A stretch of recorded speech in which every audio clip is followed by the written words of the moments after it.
Okay, so if you think about how many hours a week of work, most of you are probably working at least 50 hours a week. Multiply that by 50 weeks a year, and for those of us in this room, probably 50 years of your life are spent working. So that's 125,000 hours, more than a third of your adult waking life is spent working. So I think it's pretty important to think about how IoT is going to change the world of work. And in addition to working long hours, why are we interested in this? Because we're an early stage venture firm. We have our 7 partners on the team, and then we have another extended network of more than 400 co-investors, impact partners, and a little bit on my background. Before investing in early stage private companies, I was also investing in public markets. So I've been immersed in working a lot for many years and looking forward to working more. But before talking about the future of work, we actually have to look at the past, right? And unfortunately, the past is still here. And a lot of people will think this is a picture of China, but this is a picture from the US. And so all around the world, we can find pictures and examples of outdated infrastructure and hardware that, frankly, don't look very good and don't smell very good either. On the flip side, the future has also arrived. So we're in this fantastic environment where we're struggling with the past, but the future is here. Elon Musk was on stage yesterday, and this is the reusable rocket that they've come up with at SpaceX, which is pretty amazing. And so we're in this in-between time where we're dealing with the past, we have the future in the present. So what I'd like to do is basically join Elon and explore the future. What does it all mean? And he talked about yesterday that going to Mars is going to be really easy for him. But I'd suggest let's do something easier. Let's just explore the future just in this room and make it a little bit more comfortable for everyone. So what I'd like to do is take you on a journey through 8 case studies, looking at our portfolio companies and how we see them transforming the future of work using IoT. And then for you to take away 3 specific lessons to go back to your work environment and to really look at transforming how the world is working. So the first case study is actually the space industry. And this funny-looking thing is the world's first satellite, Sputnik 1. And it was amazing, but the thing was it was only one of them. And for many years, that's how we did space. We launched one thing at a time. This week, I was checking the launch schedule of rockets, and there's a launch every few days. And then that reusable rocket you just saw is, again, going to exponentially increase that. So what does that mean for the space industry? That means space is now scalable. So these 3 nanosatellites, which are satellites about this big, are from our portfolio company Spire. They piggyback on rockets at SpaceX and other companies, and the cost of launching these is 1,000 times less than a traditional large satellite. And they're also pretty cool at actually doing things that traditional satellites can't do. So for example, our company Spire is about 10 of them now in space, on track to have 100. When they have 100 in space, they expect that the quality of weather data that we get from this network is going to be 50 times better than we currently have. So 1,000 times cheaper, 50 times better. That's scalable. Let's go back to planet Earth now and talk about how is IoT transforming the world of work when it comes to the planet. So in the past, this is the approach of how we look at the planet. And this is unfortunately not in the past. We're still digging giant holes in the ground to extract energy, to extract minerals and other things. And instead of saying, how can we dig holes faster and make them bigger, we should be asking a different question about how we use technology, like, for example, how to protect the planet. So some of you may have seen our portfolio company, Insight Robotics, on stage yesterday. And what they do is they protect resources like forests and plantations and also infrastructure. What you can see is they have hardware and software. And this visual interface, it almost looks like a video game. So work doesn't have to be boring. It can actually be fun. And by the way, you can save the planet at the same time. Then let me talk about something just as valuable, but a lot more personal to us. And some would say that this is a thing that's causing problems between husbands and wives. It's almost an addiction. And of course, I'm talking about mobile data. I'm not sure what you were thinking about. But mobile data is really interesting because in the past, there's this cartoon that says, why are you standing there holding a pineapple? And the answer is, I wasn't getting good reception. And we know that in a lot of places around the world, still getting good data coverage is a challenge. And so maybe in addition to a battery, when we fly, we should bring a pineapple along. But this is changing very quickly. And for those of us who live in Hong Kong, we're actually very, very fortunate. If you live in Hong Kong, you're literally living in the future when it comes to mobile data. We're in one of the most wired cities in the world.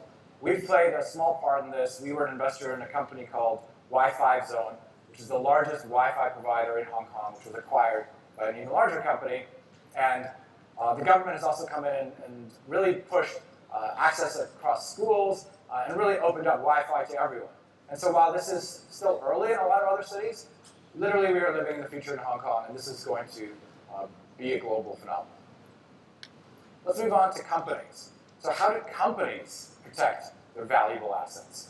Well, for a lot of companies, it looks something like this. Instead of protecting assets, you have somebody sitting on their assets. And I actually don't blame him, because he's supposed to stare at 20 TV screens that are black and white. And so even if he was really glued to each of them, there's no way he'd actually be able to spot anything that's going wrong.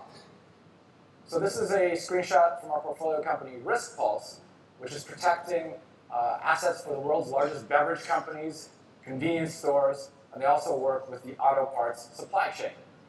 So this past week, people on the East Coast of the US that were in the snowstorm, when they're going to the convenience store, they're benefiting from our company because it helped to get those products to the convenience store on time with less risk and less damage. So instead of having somebody sitting and sleeping, we actually have a company that allows people to make actionable decisions to get their products faster to market.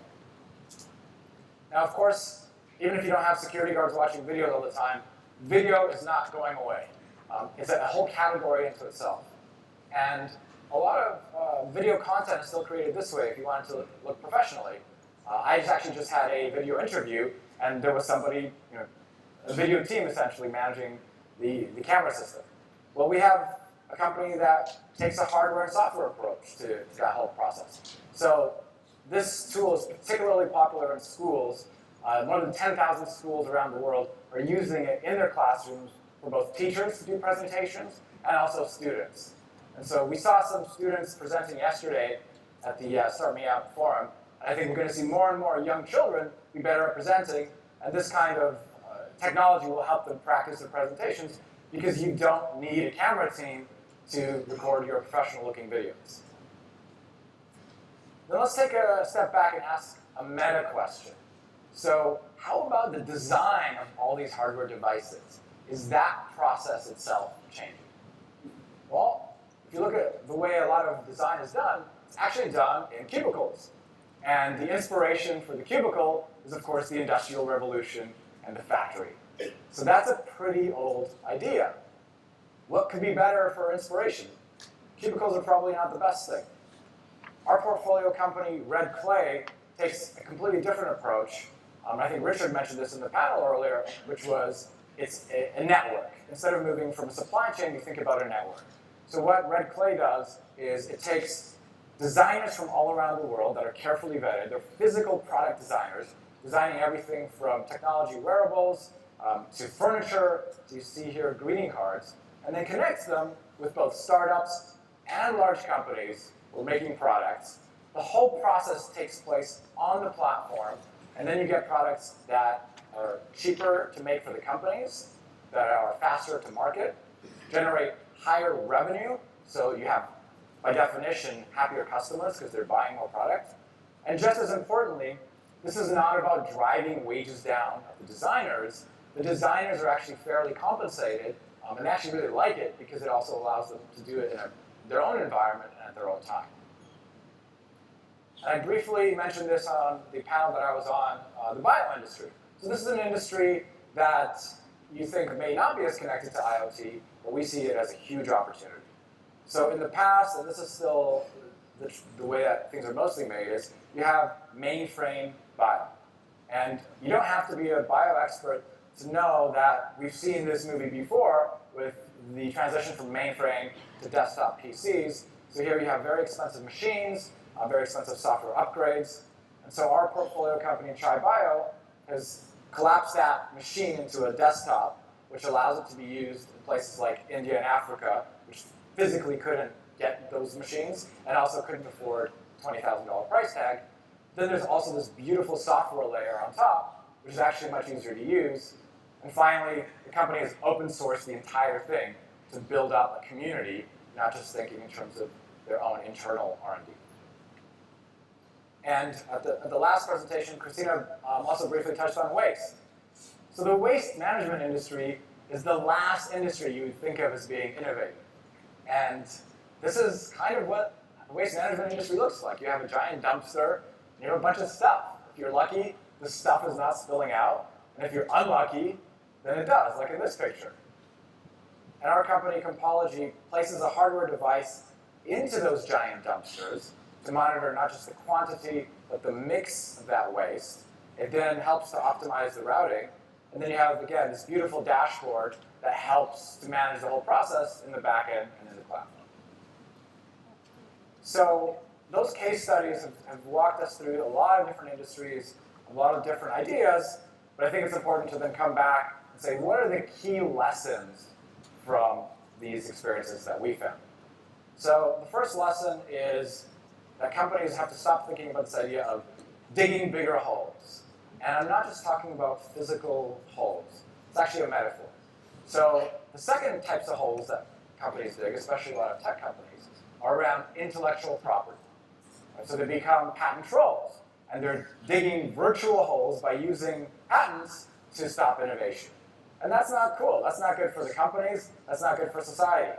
And fortunately, more and more companies are seeing the opportunity to take a more open source approach and to benefit from that as a competitive advantage, but then also as a society, we benefit. And then there's a third level of digging holes in assets, which is even more valuable than the intellectual property, which is the people. Right? So too many companies are still digging holes in terms of what they're doing to their people, and that, by definition, doesn't create good results. And so this is where it's really the test, is that instead of just having a fancy website and saying, we value teamwork, you have to think about what do we need to do to really invest in people. And so this is the team at Spire. This is our nano satellite company. So when you think about an IoT strategy, it has to start with the people. And the secret to building a successful nano satellite company is you just have to find the best rocket scientists in the world and keep them happy. So then the follow-up question is, how do you do that? I can tell you it's not about free food and massages. So what they've done is they've actually given a career coach to every person in the company that works on them with their career progression. And if somebody isn't working out, they don't simply say, let's just fire the bottom 20% because they suck. They actually look at what skills does that person have, can we reallocate that person to something else within the company? And so what's happened is they built up this amazing employee culture, and then it allows them to ship great products and have happy customers. So this ties back then to a second lesson, which is related but different. A lot of companies are literally boring their employees out of their minds. Right? And so you have these people getting paid and they're sleeping on the job. And so then the question is like, well, how do we change that? So first of all, you have to look at the tools that you're using inside your company. So if you're using very outdated software and technology, and your core IT system was built in-house 30 years ago, you probably are going to have challenges, not only with your existing employees, but in attracting new talent. One thing we know for sure is that the millennial generation, they've only grown up with all these cool consumer tools. So when they go to your office and they're using all these outdated tools from 30 years ago, they're not going to be happy and they're going to quit. And I mentioned earlier one company that historically was less known for being more open and innovative, but I think has actually changed, is Microsoft.